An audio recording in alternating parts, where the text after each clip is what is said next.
Hai semuanya, assalamualaikum. Jumpa lagi di channel Indira's Kitchen. Kali ini aku bikin ide jualan simple, yaitu lumpia basah. Rasanya yang enak dan ini nagihin parah ya bun. Yang mau tahu resepnya, yuk simak video ini sampai habis. Penjelasannya sudah lengkap. Pertama kita siapkan 3 buah bengkuang. Untuk beratnya ini ada 400 gram ya bun. Di sini ada 2 buah bengkuang ukuran sedang dan 1 buahnya lagi ukurannya agak besar. Kemudian untuk bengkuangnya kita akan potong seperti ini aja.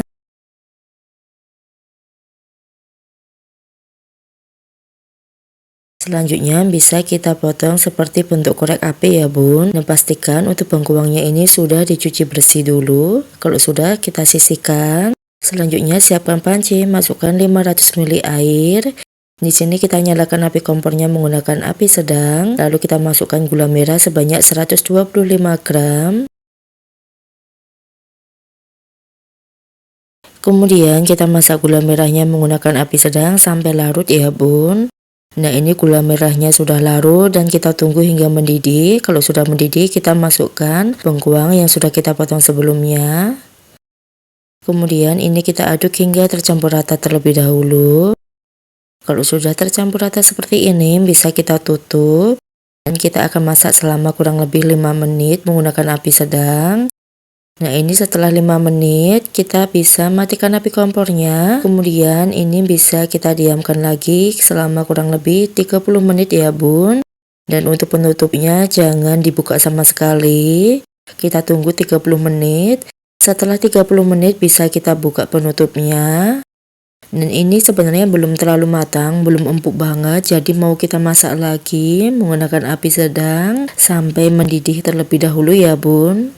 Kita aduk terus sampai mendidih seperti ini. Selanjutnya bisa kita tutup kembali dan kita masak selama kurang lebih 7 menit. Setelah 7 menit bisa kita buka penutupnya dan ini sudah matang ya bun. Untuk bengkuangnya bisa kalian tes, menurutku ini sudah empuk, cuma bukan yang empuk lembek gitu.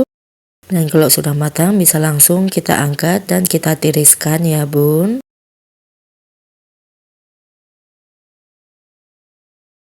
Ini bengkuangnya sudah selesai aku tiriskan semuanya, hasilnya sebanyak ini kita sisihkan.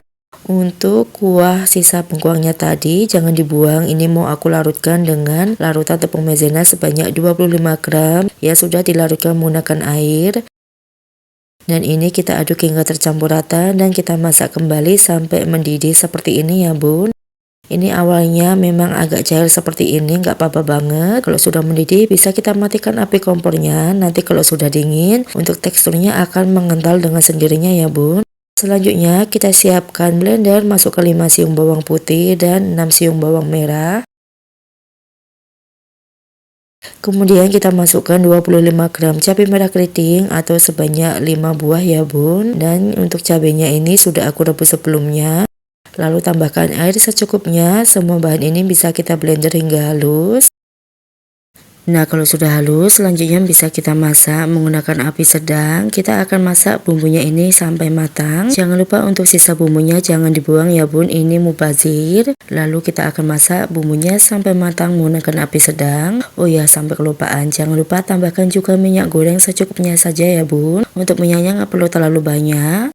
Kalau bumbunya sudah matang kita sisihkan terlebih dahulu.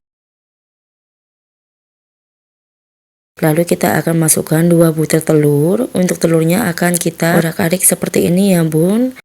Nah kalau sudah diorak-arik dan juga sudah sedikit matang bisa langsung kita campur sekalian sama bumbunya seperti ini ya bun. Kemudian kita masukkan bengkuangnya tadi yang sudah dibuat sebelumnya. Dan juga 200 gram tauge.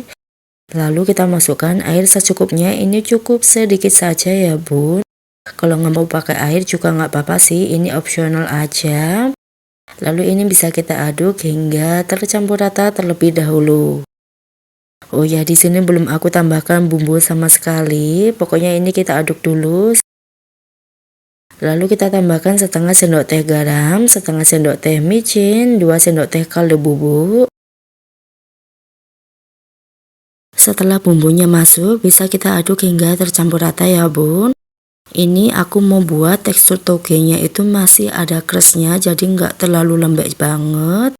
Dan kalau sudah matang, kita matikan api kompornya. Untuk isiannya kita sisihkan terlebih dahulu ya. Lanjut, di sini ada isiannya yang sudah kita buat dan juga bahan olesan tadi dari gula merah tadi yang kita larutkan menggunakan tepung maizena ya bun. Untuk pengemasannya kita pakai styrofoam kotak seperti ini aja. Kemudian kita siapkan 1 lembar kulit lumpia. Untuk kulit lumpianya nggak perlu dikukus, nggak perlu dipanggang, karena untuk kulit lumpia ini sebenarnya sudah matang ya bun. Untuk proses pembuatan kulit lumpia sendiri kan sebenarnya sudah matang, jadi tenang aja, ini nggak mentah sama sekali kok. Pastikan sebelum kita gunakan itu kondisi kulit lumpianya itu lembek, jadi nggak terlalu keras. Lalu kita olesi menggunakan bahan olesan gula merah. Dan kita akan masukkan martabak basahnya ke atas kulit lumpia seperti ini. Ini untuk seberapa banyaknya, kalau mau hasilnya itu sama rata bisa kalian timbang ya bun. Tapi kalau aku mau asal aja sih, ini cuma sebagai contoh aja ya. Dan tada, lumpia basahnya sudah jadi, lakukan sampai kita kemas semuanya. Dan dari satu resep ini aku hasilkan 5 kotak atau 5 styrofoam lumpia basah ya bun. Untuk harga jualnya kalau di daerahku ini bisa banget dijual di harga mulai 8 ribuan aja. Kalau mau dijual bisa ditambahkan stiker thank you di atasnya untuk mempercantik. Nah, sekarang saatnya aku mau cobain terlebih dahulu. Oh ya, jangan lupa kalau misal dijual ya bun, kita tambahkan juga sendok plastik seperti ini supaya memudahkan pembeli nanti untuk mengambil lumpia basahnya. Yuk kita coba, bismillahirrahmanirrahim. Masya Allah, rasanya itu enak, menurutku manisnya pas, dan ini menurutku nggak pedes ya bu, karena kan untuk cabenya aku pakai cabai merah keriting. Cuma kalau mau yang lebih pedes lagi, kalian bisa gunakan cabai rawit, atau bisa juga pakai taburan cabai bubuk di atasnya, itu bisa banget kok, opsional aja ya bun. Selamat mencoba, sampai jumpa di video selanjutnya. Wassalamualaikum.